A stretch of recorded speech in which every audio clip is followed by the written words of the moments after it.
Assalamualaikum, halo semuanya. Selamat pagi, selamat siang, selamat sore, selamat malam. Perkenalkan, nama saya Safa Azahra, mahasiswi S1 Pendidikan Administrasi Perkantoran, Fakultas Ekonomi, Universitas Negeri Jakarta.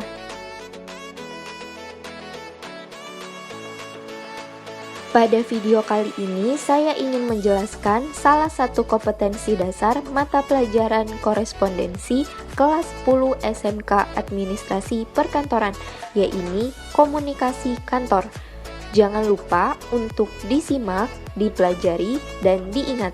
Bagi kalian yang ingin mencatat, jangan lupa untuk mempersiapkan buku dan alat tulis. Yuk kita mulai!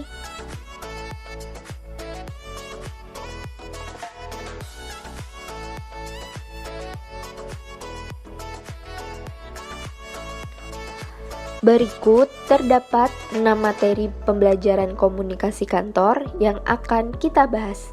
Pertama, definisi komunikasi. Kedua, unsur-unsur komunikasi. Ketiga, bentuk-bentuk komunikasi. Keempat, jenis-jenis komunikasi. Kelima, fungsi komunikasi. Keenam, sarana komunikasi kantor.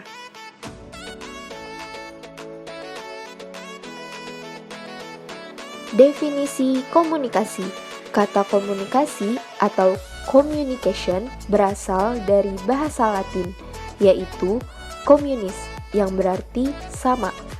Communico, communication, atau communicare yang berarti membuat sama, to make common.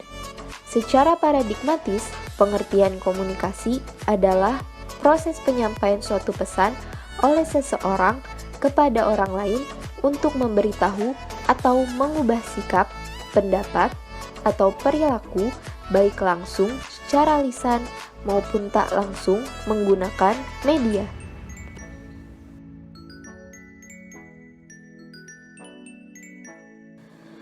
Di sini terdapat definisi komunikasi menurut para ahli. Yang pertama, menurut Shannon and Weaver mengatakan bahwa komunikasi adalah bentuk interaksi manusia yang saling memengaruhi satu sama lain, sengaja atau tidak disengaja, tidak terbatas pada bentuk komunikasi menggunakan bahasa verbal, tetapi dalam hal ekspresi wajah, lukisan, seni, dan teknologi.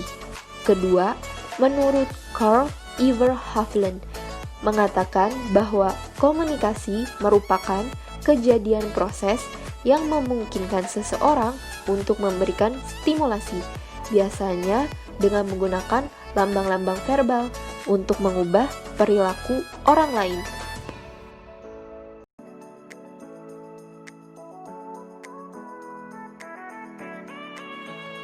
Unsur-unsur komunikasi. Terdapat 6 unsur komunikasi. Yang pertama, komunikator atau pemberi. Sender merupakan pelaku utama atau pihak yang mempunyai kebutuhan untuk berkomunikasi dan yang memulai suatu komunikasi, baik seorang individu, kelompok, organisasi, maupun suatu negara. Kedua, pesan atau message merupakan apa yang akan disampaikan atau dikomunikasikan kepada penerima dari pemberi. Ketiga, saluran komunikasi atau media merupakan suatu alat untuk menyampaikan pesan dari komunikator kepada komunikan, baik secara langsung atau tatap muka maupun tidak langsung atau melalui media elektronik. Keempat, komunikan atau penerima. Receiver merupakan seseorang yang menerima pesan, baik seorang individu, kelompok, organisasi, maupun suatu negara. Kelima, umpan balik atau feedback merupakan sesuatu yang diberikan dari komunikan kepada komunikator, baik berupa pesan atau perilaku yang ditunjukkan. Keenam, pengaruh atau efek. Dampak yang terjadi pada komunikan setelah menerima pesan dari komunikator seperti perubahan sikap atau bertambahnya pengetahuan.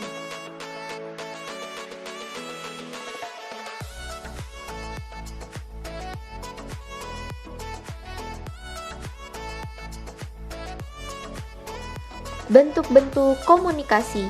Pertama, komunikasi intrapersonal. Kedua, komunikasi interpersonal. Ketiga, komunikasi kelompok. Keempat, komunikasi organisasi. Kelima, komunikasi massa.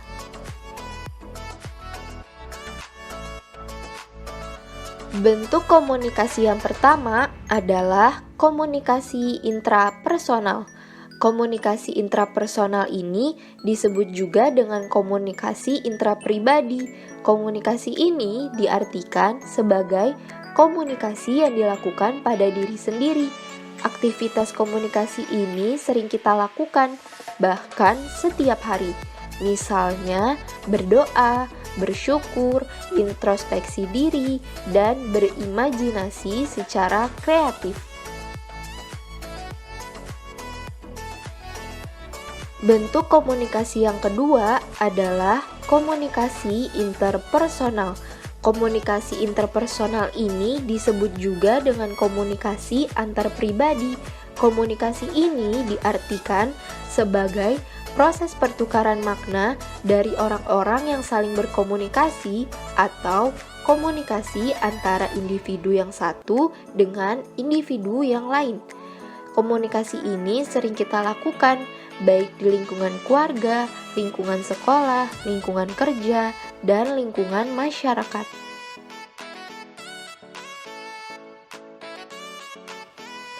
Bentuk komunikasi yang ketiga adalah komunikasi kelompok. Komunikasi ini secara umum dapat diartikan sebagai interaksi tatap muka dari 3 atau lebih individu untuk memperoleh maksud dan tujuan yang dikehendaki, seperti berbagi informasi, pemeliharaan diri, atau pemecahan masalah. Contoh komunikasi ini antara lain rapat, briefing, seminar, workshop, dan lain-lain. Bentuk komunikasi yang keempat adalah komunikasi organisasi. Komunikasi ini dapat didefinisikan sebagai komunikasi antar manusia atau human communication yang terjadi dalam konteks organisasi. Bentuk komunikasi yang kelima adalah komunikasi massa. Komunikasi massa merupakan komunikasi yang ditujukan kepada sejumlah besar halayak yang tersebar, heterogen, dan anonim melalui media cetak atau elektronik sehingga pesan yang sama dapat diterima secara serentak dan sesaat.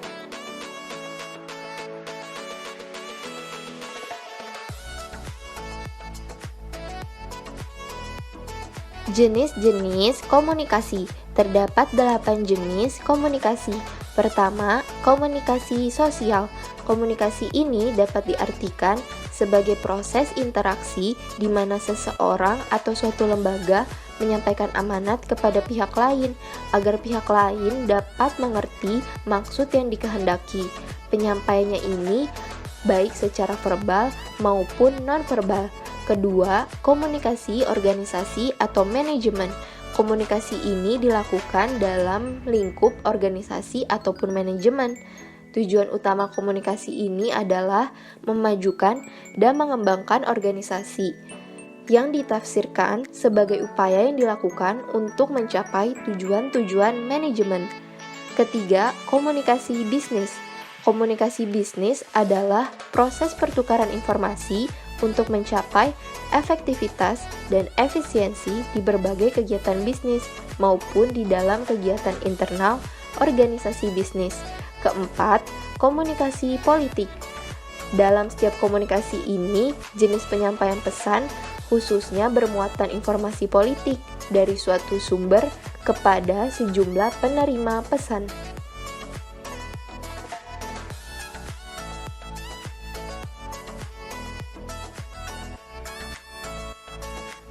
Jenis-jenis komunikasi selanjutnya adalah kelima, komunikasi internasional. Komunikasi internasional merupakan komunikasi yang dilakukan antara komunikator yang mewakili suatu negara untuk menyampaikan pesan-pesan yang berkaitan dengan berbagai kepentingan negaranya kepada komunikan yang mewakili negara lain dengan tujuan untuk memperoleh dukungan yang lebih luas.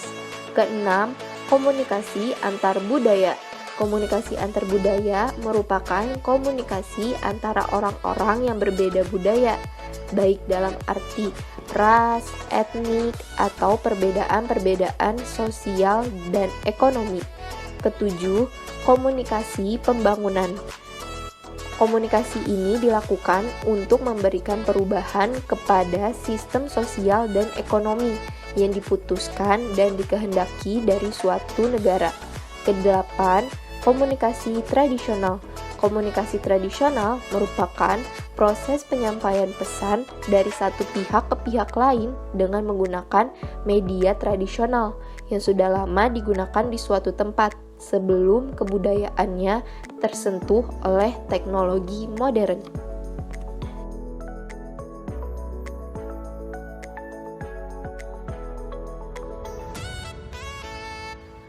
Fungsi komunikasi. Fungsi komunikasi dapat dilihat dalam kehidupan pribadi. Yang pertama, dapat mengungkapkan perasaan dan gagasan kita. Kedua, menjelaskan perasaan, isi pikiran, dan perilaku kita sendiri. Ketiga, semakin mengenal diri. Karena dengan komunikasi, kita mengenal isi hati, pikiran, dan perilaku kita. Fungsi komunikasi dapat dilihat dalam hubungan dengan orang lain. Pertama, dapat mengenal orang lain, karena melalui komunikasi, orang lain juga mengungkapkan identitas dirinya kepada kita.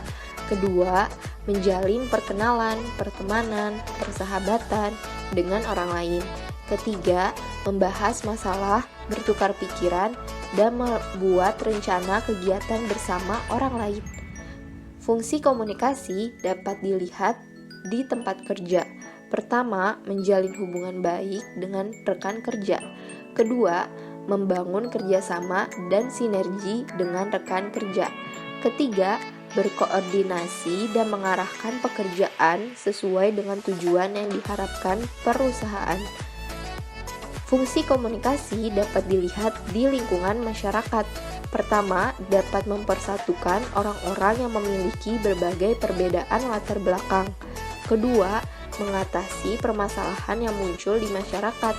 Ketiga, memajukan dan mensejahterakan masyarakat.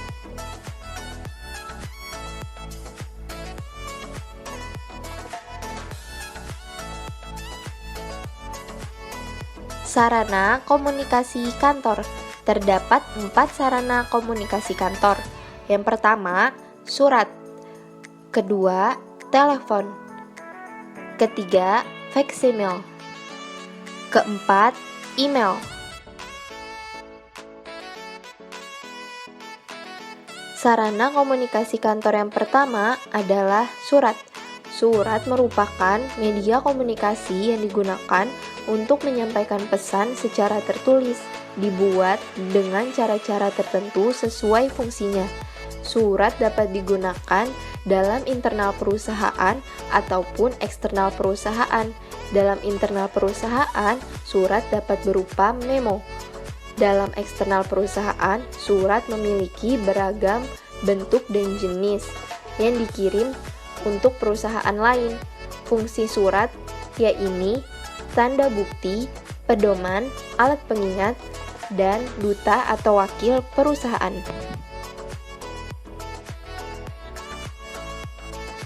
Sarana komunikasi kantor yang kedua adalah telepon. Telepon merupakan media komunikasi menggunakan suatu jenis pesawat atau mesin yang memungkinkan bagi seseorang untuk bisa berbicara secara langsung kepada lawan bicaranya.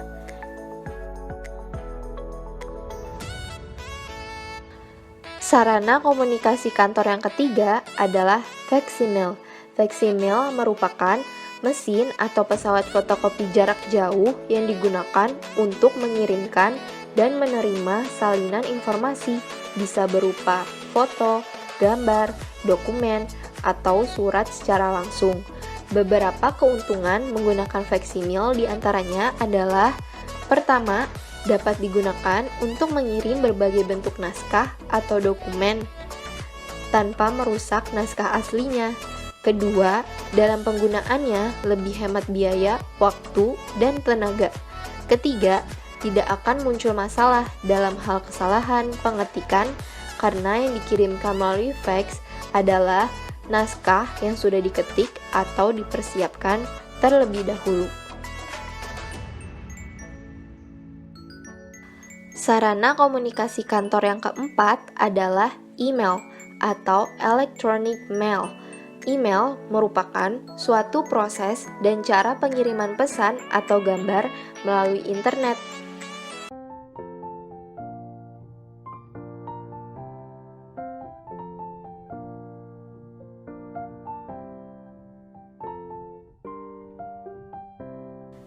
Sekian materi pembelajaran komunikasi kantor kali ini.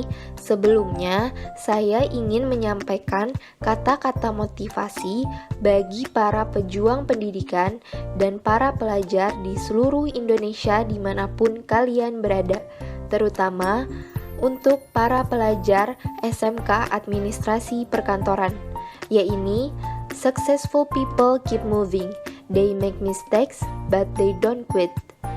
Yang artinya adalah orang-orang sukses tetap bergerak. Mereka membuat beberapa kesalahan, tetapi mereka tidak keluar.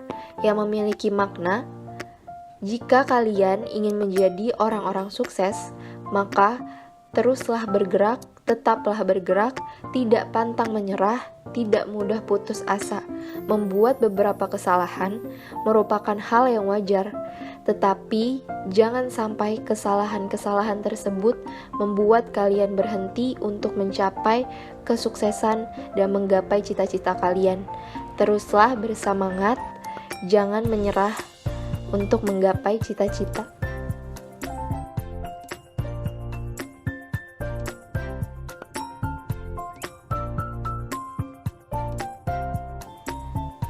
Terima kasih yang sudah menonton video ini, dan terima kasih untuk kalian yang sudah mengikuti media pembelajaran virtual ini hingga akhir. Semoga ilmu-ilmu yang sudah disampaikan memiliki nilai kebermanfaatan bagi kalian semua. Jangan lupa untuk klik like, komen, dan subscribe. Sekian dari saya. Wassalamualaikum warahmatullahi wabarakatuh.